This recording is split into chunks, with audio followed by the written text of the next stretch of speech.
আজকের এই আলোচনায় আপনারা জানবেন বৃষ রাশি রোহিণী নক্ষত্রের জীবনে এত কষ্ট কেন এবং এই কষ্টের কারণ কি, তার সমস্যার সমাধান কি এবং এর প্রতিকার কি।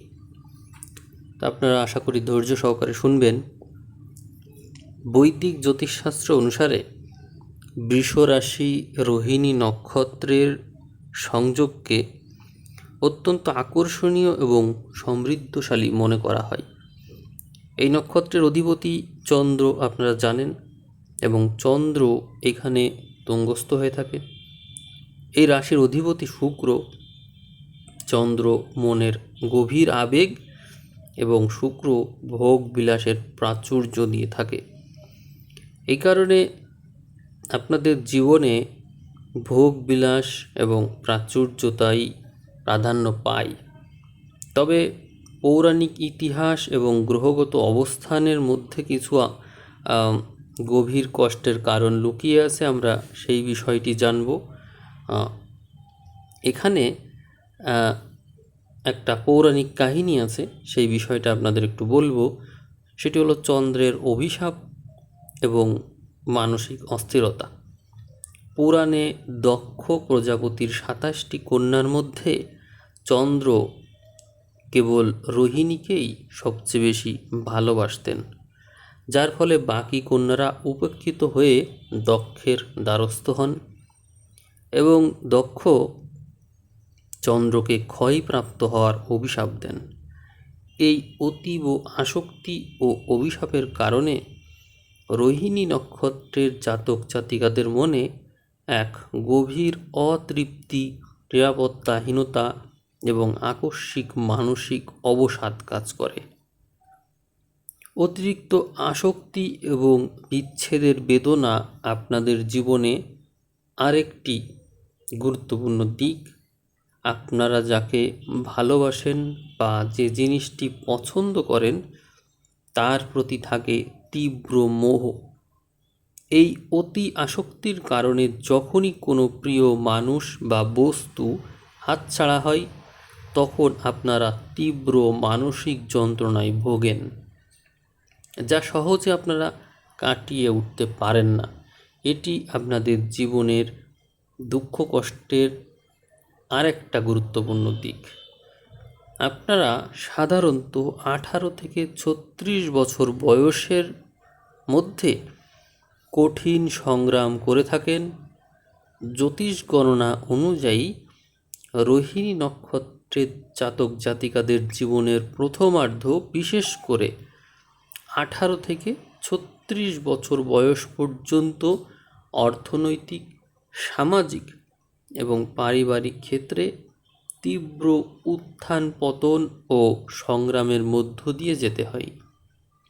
অনেকের ক্ষেত্রে ক্যারিয়ার বা শিক্ষায় আকস্মিক বাধাও চলে আসে। এটি আপনাদের জীবনের একটা কষ্টের কারণ হতে পারে। এবং চতুর্থত, বিশ্বাসভঙ্গ ও অংশীদারিত্বে প্রতারণা। আপনারা মানুষকে খুব সহজে বিশ্বাস করে বসেন, ফলে জীবনের কোনো না কোনো বড় মোড়ে ব্যবসায়িক পার্টনার, বন্ধু বা নিকটাত্মীয়ের দ্বারা বড় ধরনের আর্থিক বা মানসিক প্রতারণার শিকার হতে হয় আপনাদেরকে, যা আপনাদের সারা জীবনের বড় কষ্টের কারণ হয়ে রয়ে যায়। আপনাদের সাংঘাতিক কিছু দুর্বলতাও লক্ষ্য করা যায়, যেমন আছে চরম জেদ ও একগুঁয়েমি। বৃষ রাশির প্রতীক ষাঁড়, এই জন্য আপনারা স্বভাবগতভাবেই অত্যন্ত একগুঁয়ে হয়ে থাকেন। নিজের ভুল বুঝতে পারলেও সহজে মত পরিবর্তন করেন না আপনারা। এছাড়াও রয়েছে অতি অধিকার প্রবণতা ও ঈর্ষা। ভালোবাসার মানুষের উপর অতিরিক্ত নিয়ন্ত্রণ বা অধিকার খাটাতে যান আপনারা। এর ফলে সম্পর্কে সন্দেহ ও দূরত্ব তৈরি হয়। বস্তুবাদের প্রতি অতিরিক্ত মোহ রয়েছে আপনাদের। ভোগবিলাস, টাকা পয়সা এবং সুন্দর জিনিসের প্রতি তীব্র আকর্ষণ থাকে আপনাদের মধ্যে। অনেক সময় আপনারা আয়ের চেয়ে ব্যয় বেশি করে বসেন, ফলে ঋণের জালে জড়িয়ে পড়েন। আপনারা পরিবর্তনকেও ক্ষেত্রবিশেষ ভয় পান। আপনারা চেনা ছকের বাইরে পা রাখতে ভয় পান। এই স্থবিরতার কারণে জীবনের অনেক বড় বড় সুযোগ হাতছাড়া হয়ে যায়। আপনারা দীর্ঘদিন ক্ষোভ জমিয়ে রাখতে পারেন। কেউ একবার আঘাত করলে আপনারা তা সহজে ভোলেন না। মনের ভেতর বছরের পর বছর ক্ষোভ এবং প্রতিশোধের আগুন পুষে রেখে নিজেরই ক্ষতি করেন। আপনাদের মধ্যে অতিরিক্ত আবেগপ্রবণতা এবং মুড সুইংয়ের প্রবণতা দেখা যায়। চন্দ্রের প্রভাবে আপনাদের মন খুব দ্রুত ওঠানামা করে। তুচ্ছ কারণেও আপনারা ভীষণভাবে ভেঙে পড়তে পারেন বা উত্তেজিত হয়ে পড়তে পারেন। পরনিন্দা এবং সমালোচনারও প্রবণতা আপনাদের মধ্যে আছে। নিজের অজান্তেই অন্যের খুঁত ধরা বা পরনিন্দায় লিপ্ত হওয়া আপনাদের একটি নেতিবাচক বৈশিষ্ট্য বা প্রবণতা হিসেবে চিহ্নিত হতে দেখা যায়। আপনারা সুযোগ সন্ধানী বা কৌশলী মনোভাবেরও হয়ে থাকেন। নিজের লক্ষ্য পূরণের জন্য বা কোনো জিনিস পাওয়ার জন্য মাঝে মাঝে অন্যকে প্রভাবিত করেন বা চালনা করারও চেষ্টা করে থাকেন আপনারা। পারিবারিক কলহ ও অমিলের ক্ষেত্রে দেখা যায় বিশেষত পিতার চেয়ে মাতার প্রতি অতিরিক্ত টান থাকাই এবং পারিবারিক সিদ্ধান্তের ভিন্নতার কারণে দাম্পত্য জীবন ও পিতৃপক্ষের সাথে মাঝে মাঝেই অশান্তি হয়। শারীরিক অলসতা এবং স্বাস্থ্য ঝুঁকিও দেখা যায় আপনাদের জীবনে।